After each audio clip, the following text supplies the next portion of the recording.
1월의 말씀을 같이 먼저 읽겠습니다. 1월의 말씀 마가복음 1장 3절 같이 한번 읽습니다. 광야에 외치는 자의 소리가 있어 이르되 너희는 주의 길을 준비하라 그의 오실 길을 곧게 하라. 아멘. 우리 삶이 주님의 가실 그 길을 곧게 하는 그런 삶이 되어야 할 줄로 믿습니다. 이제 말씀을 같이 나누고자 합니다. 새해가 돼서 여러분 벌써 1주가 지나고 2주째 다 지나갔죠. 그리고 이제 3주째 들어서는 중인데요. 어떻게 생각하신 대로 지금 잘 진행이 되고 있습니까? 그 계획하신 대로? 네. 그러다고 계시면 참 감사해요. 지난주에 우리 신년 저녁 기도회를 했거든요. 저녁 기도회니까 또 얼마나 또 은혜가 있었겠습니까? 기도를 하니까. 그런데 기도를 하면서 느꼈던 것은 이게 우리가 기도는 하지만 우리가 다 기도한 대로 되는 것은 아닌 것 같다. 기도의 제목이 있고 그러나 그러면서도 여전히 우리가 감당해야 될 삶의 굴레들이 있더라라고 하는 것이에요.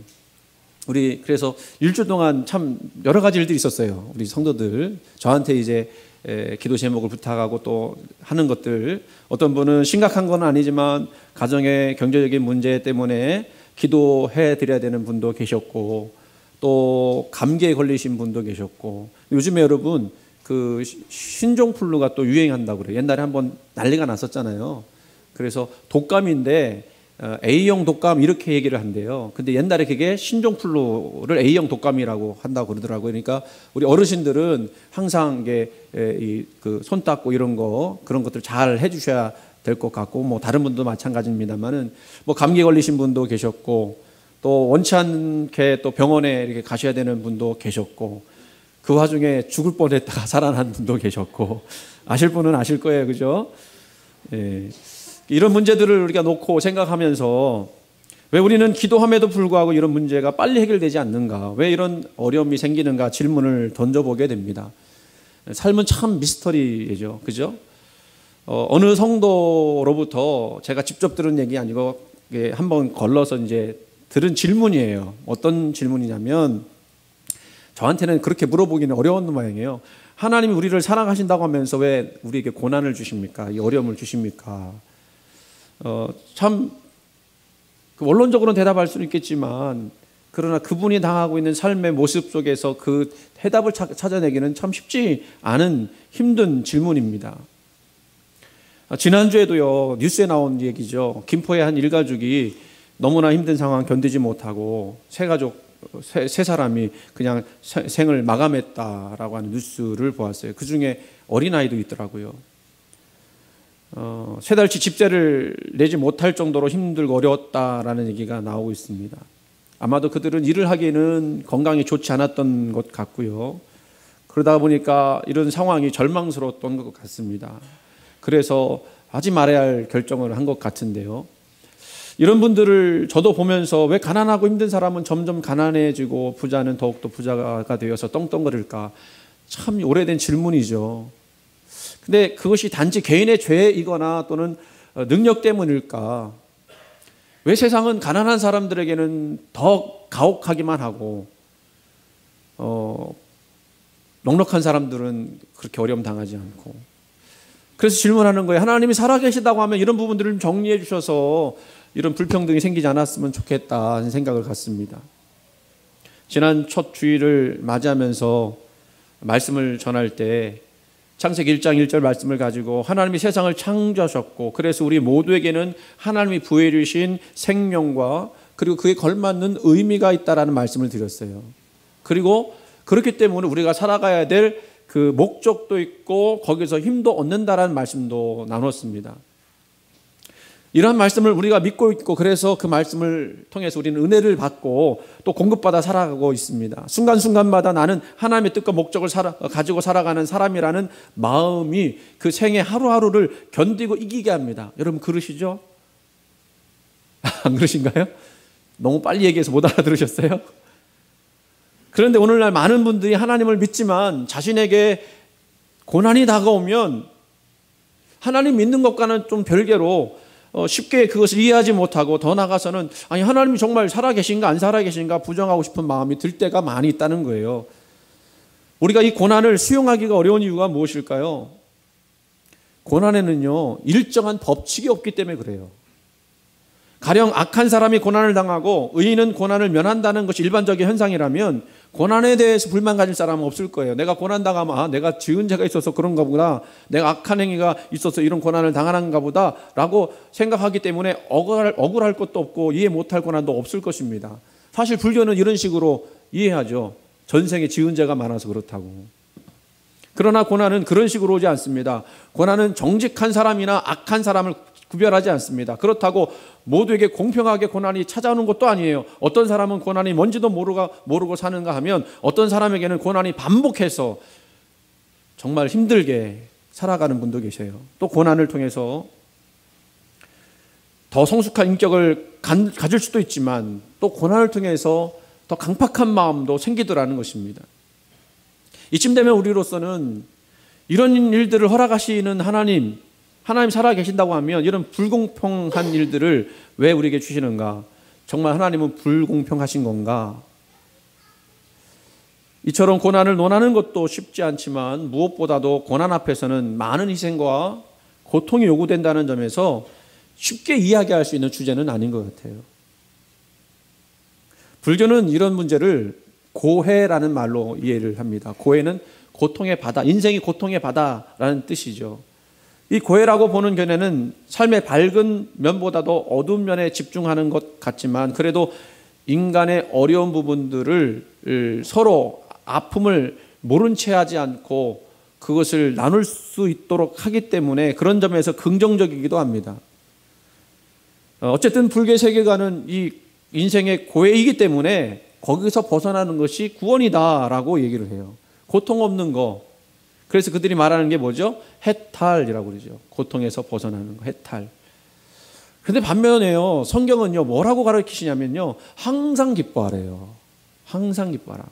그렇다고 성경이 고난을 인정하지 않거나 과소평가하는 것은 아니죠. 어차피 인생은 고난으로 가득 차 있는 것을 성경도 압니다. 그런데 항상 기뻐하라는 것은 고난이 없어서 기뻐하라는 것이 아니라 고난이 있음에도 불구하고 기뻐하라는 말씀이죠. 더 나아가서요, 성경은요, 이 고난에 대해서 매우 긍정적입니다. 로마서 8장 18절 말씀 보는데 생각하건대 현재의 고난은 장차 우리에게 나타날 영광과 비교할 수 없도다. 고린도후서 1장 5절 그리스도의 고난이 우리에게 넘친 것 같이 우리가 받는 위로도 그리스도로 말미암아 넘치는도다. 성경 보니까요, 고난만 보는 게 아니라 고난 뒤에 있을 어떤 것들을 보고 있는 것을 우리가 발견하게 되죠. 심지어 바울은요, 우리가 이 고난을 피하는 자가 아닌 참여하는 자라고 말씀합니다. 고린도후서 1장 7절 너희를 위한 우리의 소망이 견고함은 너희가 고난에 참여하는 자가 된 것 같이 우리에도 그러할 줄을 알미라.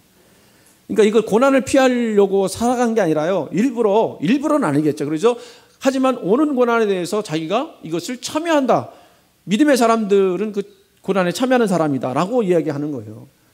그러니까 이 고난과 그리스도인의 관계는 무척 친밀한 것으로 성경은 말하고 있습니다. 여기서 처음의 질문으로 돌아가죠. 만약 하나님이 선하시다면 어떻게 우리에게 그런 고난을 주실 수 있는가? 이런 질문을 하는 것이 신정론입니다. 고난과 악이 어떻게 생겨나는가에 대한 그런 질문에 대한 답이죠.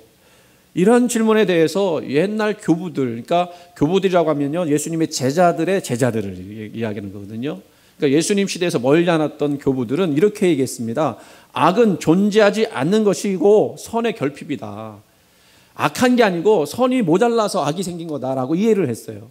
또 반면에 종교개혁가들은 이렇게 얘기했습니다. 악의 문제를 하나님의 의를 증명하는 방편으로 생각했다는 거예요. 그러니까 악이 있음으로 인해서 하나님의 의가 더 드러나게 돋아보이게 만들었기 때문에 악이 있다라고 이렇게 생각을 했다라는 거죠.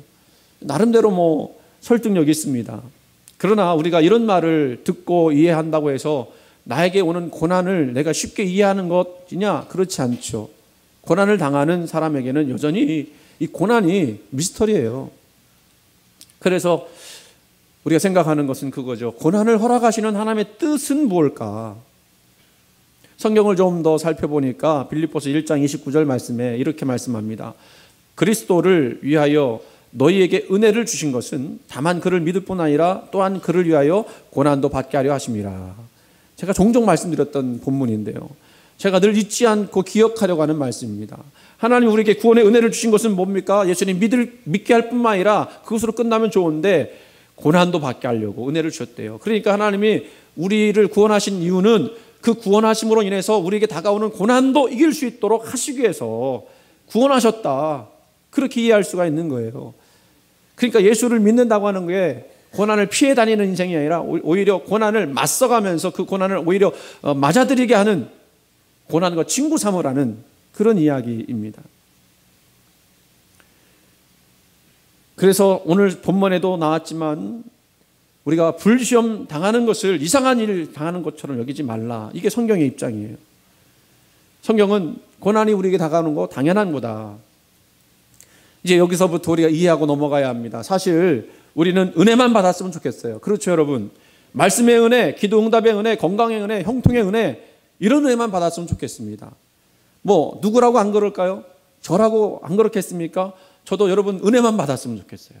그래서 삶이 너무 좋아서 기뻐서 싱글벙글 그냥 교회 오는 것이 너무 좋고 기쁘고 감사하고. 그런데 성경은 우리에게 그렇게 말씀하지 않고 고난 속에 참여하는 자가 되라고 말씀한다는 거예요. 단지 그것을 알 수만 있다면, 우리 그리스도께서 고난을 받으셨기 때문에 너희도 고난 받아야 된다라는 말로 이렇게 이해를 시킵니다. 그 정도로 우리가 성경을 통해서 깨닫게 되는 거예요. 그래서 고난은 누가 보아도 고통스럽고 힘들죠. 피하고 싶습니다. 예수님도 피하고 싶으셨잖아요. 그런데 결국 어떻게 하셨죠? 십자가를 지셨어요. 왜 그랬을까요, 여러분? 하나님의 구원하심이 그 고난 속에 있었기 때문에, 그 십자가에 있었기 때문에, 그 십자가를 통해서 우리가 구원받을 수 있었기 때문에 주님은 고난을 피하지 않으셨다는 거예요. 오늘날 우리가 살아가고 있는 사회는 세속주의에 물든 세상입니다. 세속주의는요, 하나님을 거부하는 문화를 말합니다.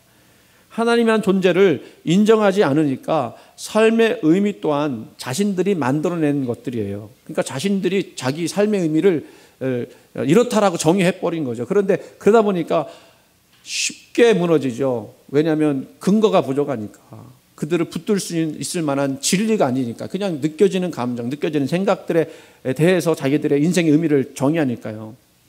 그러니까 세속주의는 어떻게 이 고난을 이해하려고 하냐면, 고난은 삶의 목표를 무너뜨리고 방해하는 우연하고 무의미한 것이다라고 생각해서 고난을 이해하지 않고 인정하지 않습니다. 그러니까 이 사람들은, 세속주의에 있는 사람들은 이렇게 얘기하는 거예요. 하나님이 왜 고난을 주시느냐? 진짜 하나님 살아계시면 고난 주시지 말아야 될 거 아니냐라고 이해하는 거예요. 그렇기 때문에. 그러나 우리는 그렇지 않죠. 하나님이 우리에게 고난도 허락하셨다. 우리가 여러 가지 악과 고난이 공존하는 세상에서 하나님을 믿습니다. 여러분 그렇죠? 여러분 속에서 하나님이 여러분에게 좋은 것만 주셨기 때문에 하나님 믿는 사람 있습니까? 아닙니다. 여러분 삶 속에서 어렵고 힘든 일이 있음에도 불구하고 하나님을 믿습니다. 하나님을 믿는다고 하는 것은 그런 의미에서 하나님이 우리를 그분의 계획 가운데 창조하셨고 목적과 뜻을 이뤄나가신다는 것이죠. 우리가 하나님을 믿으면서 고백하는 것은 우리의 삶의 목적은 하나님을 알고 기쁘시게 하고 본받고 그분과 함께하는 것이라고 우리가 이야기합니다. 그렇다면 그런 의미에 있어서 고난은 말씀드린 대로 하나님을 알고 기쁘시게 하고 본받고 그분과 함께하는 것이기 때문에, 우리 삶의 목적이 그런 것이기 때문에 고난은 그런 삶의 의미를 더욱더 강화시켜주는 장치가 된다는 거예요.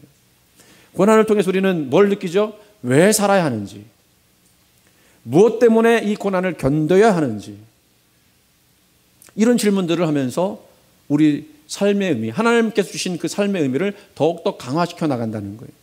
그래서 우리는요, 고난은 싫고 또 피하고 싶지만, 그러나 고난이 다가올 때 우리는 하나님과 더 가까이 갈 수 있는 것입니다. 물론 고난이 시작될 때는요, 내가 감당할 수 없을 것처럼 느껴져서 하나님 원망하게 됩니다. 하나님, 나 이렇게 힘든 일을 나한테 주십니까? 하나님 부정하고 싶어요. 그런데 고난은 우리를요, 하나님께로 몰고 가요. 그러면서 하나님의 뜻을 발견하게 합니다. 우리는 스스로 절대로 그 고난의 의미를 찾을 수가 없죠. 고난을 통해서 깨닫게 되는 것은 그저 우리가 이 고난을 통감으로써 한층 더 큰 사람, 한층 더 덕스럽고 성숙해진다고 하는 거, 그것뿐이에요. 결과적으로 보면 우리는 고난을 반기지는 않지만 고난의 궁극적인 목표는 유익하고 의미 있는 것이다 라는 것을 발견하게 됩니다. 오늘 본문을 보면서 우리 인생에 당하는 고난을 대처하는 그런 생각을 발견했으면 좋겠는데 1절 12절 말씀 보면 시험이라는 단어가 눈에 띄고요. 이 시험은 말 그대로 고난을 의미하죠. 그런데 이 시험이 불시험이라고 그래요, 여러분. 얼마나 그 시험이 뜨거운지 불시험이래, 불시험. 그러니까 이때 당시 베드로전서를 썼을 때는 이 시험이 어느 정도 되면 순교를 각오해야 될 만한 그런 시험이었어요. 그러니까 불시험이죠. 여러분, 불시험 무섭잖아요, 그죠? 불 무섭죠, 그죠? 우리 불주사 무섭지 않습니까? 옛날에 불주사 다 맞았잖아요. 안 무서워요? 그런데 불시험이라뇨. 불주사도 무서워 죽을 판에. 불시험 주시는 이유가 있다고 했습니다. 그게 뭐냐면 연단하려고. 그 연단하려고라고 하는 그런 헬라어는 페이라스모스라는 뜻인데 그 원어적 의미를 보니까 연단이라는 뜻이 뭐냐면 잘 기억하세요. 믿음의 진리를 가리기 위한 시험이다 그랬어요. 믿음의 진리를 가리기 위한 시험이다. 그러니까 여러분 이 고난이 없으면 우리 믿음이 진짜인지 아닌지를 모른다는 거예요. 그러면 하나님이 우리 믿음이 진짜인지 아닌지를 몰라서 우리에게 시험을 주실까요? 아니죠. 그 얘기는 우리로 하여금 이 믿음을 더욱더 굳세게 하라고 주시는 것이 바로 고난이라는 사실입니다.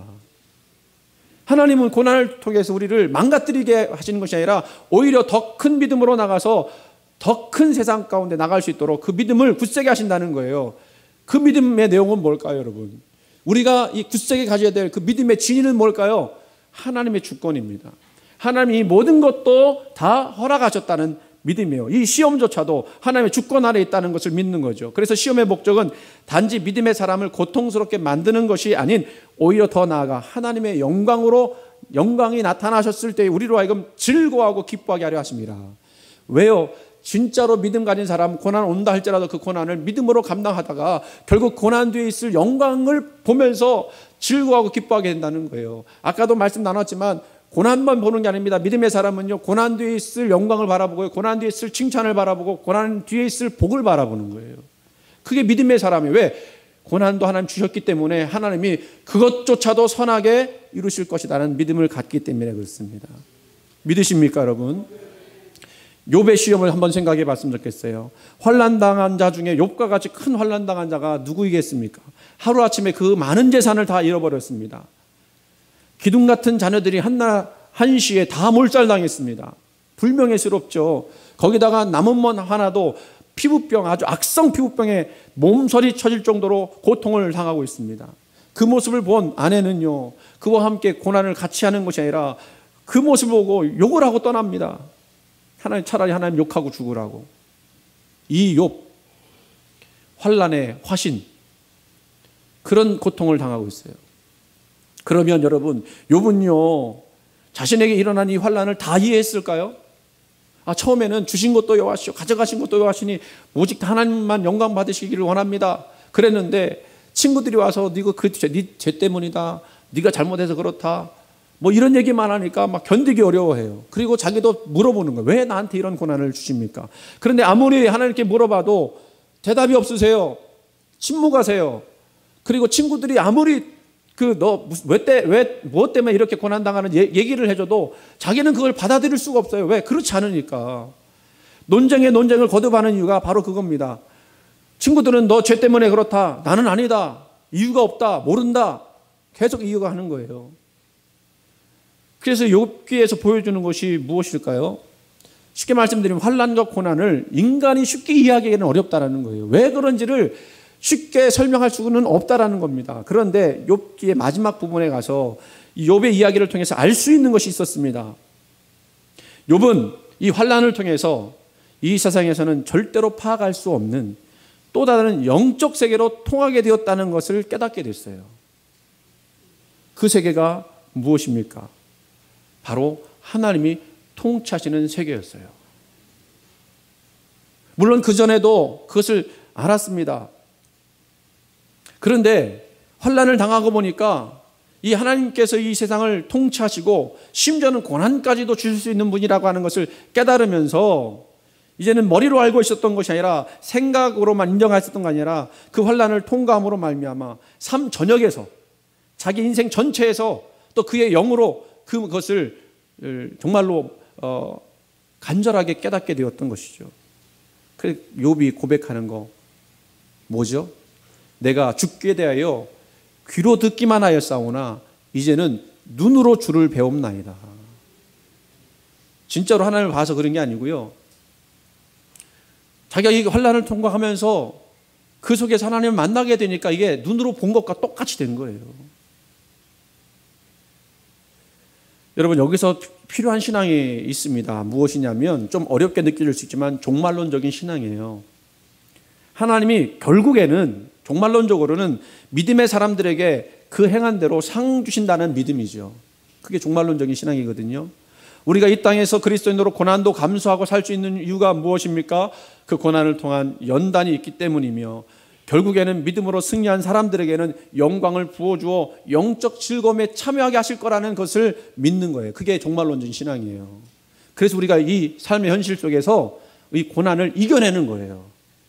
왜? 믿음으로 이기는 사람들에게는 하나님이 상 주시기 때문에. 그런데 그게 좀 어렵게 느껴지는 것은 지금 여기서 당장 이루어지지 않죠. 그래서 좀 어렵게 느껴지는데, 그래서 믿음이 필요한 거예요. 믿음으로 나가는 사람은 결국 종말의 때 어느 순간에 그 상급이 영광이 이루어진다는 것입니다. 그래서 오늘 본문에 다시 말씀드리지만 불시험 오는 것을 이상히 여기지 말라. 그게 믿음의 사람들에게는 하나님이 상 주시려고 주시는 그런 과정일 뿐이다라고 말씀하고 있어요.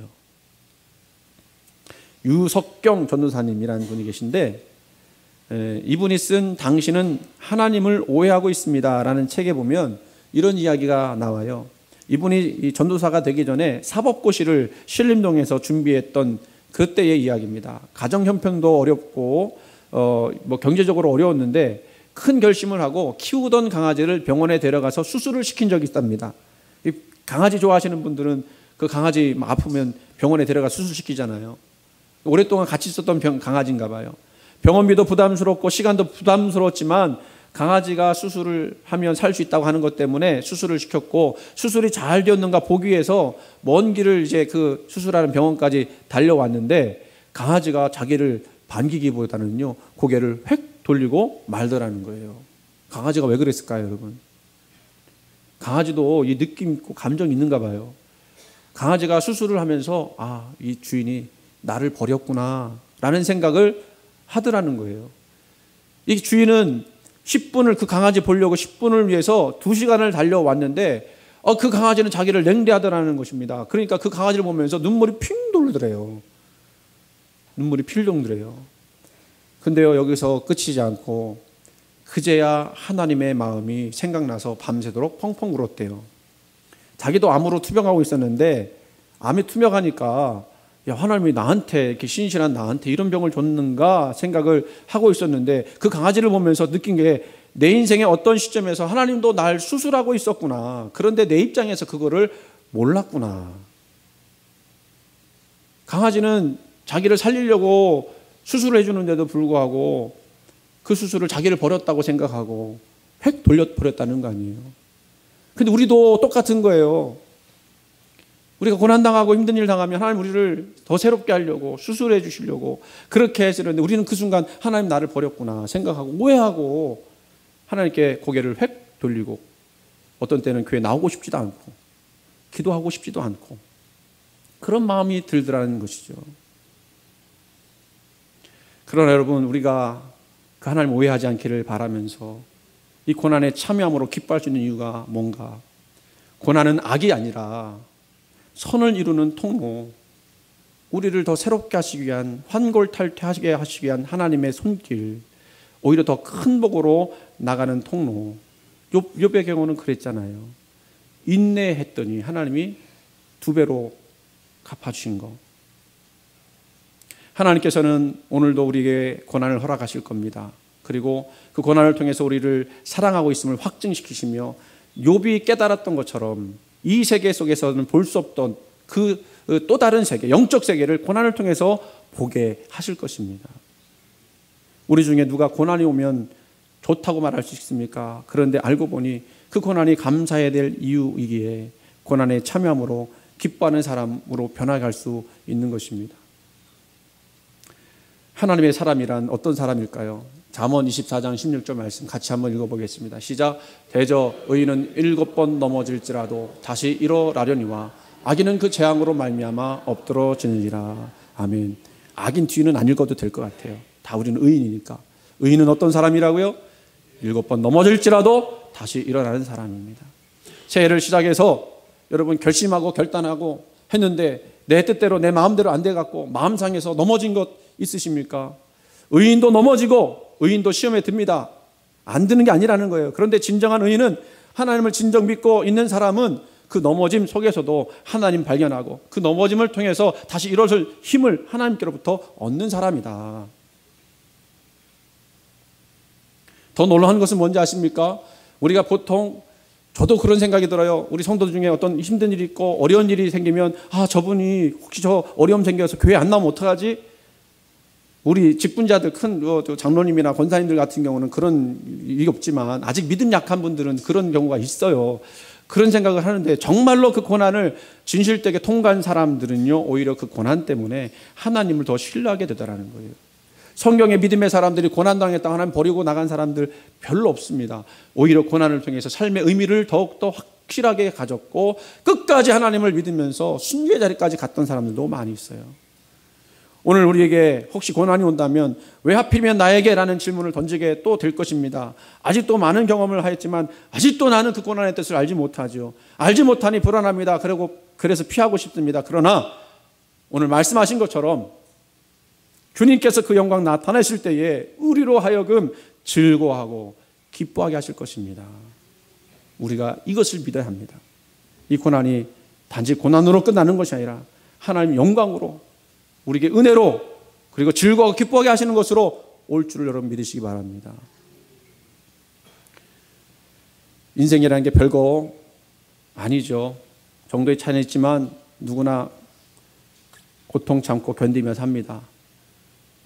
여자는 여자대로 고난이 있고 남자는 남자대로 고난이 있고, 우리 아이들은 아이들대로 고난이 있고, 또 노인분들은 노인대로 고난이 있고, 어차피 고난이 있기 마련인데 이 고난을 지혜롭게 헤쳐나갔으면 좋겠어요. 오늘 말씀하신 것처럼 고난 뒤에 고난보다 더 크고 놀라운 하나님의 은혜를 감사하며 기뻐할 수 있는 그런 믿음을 가졌으면 좋겠습니다.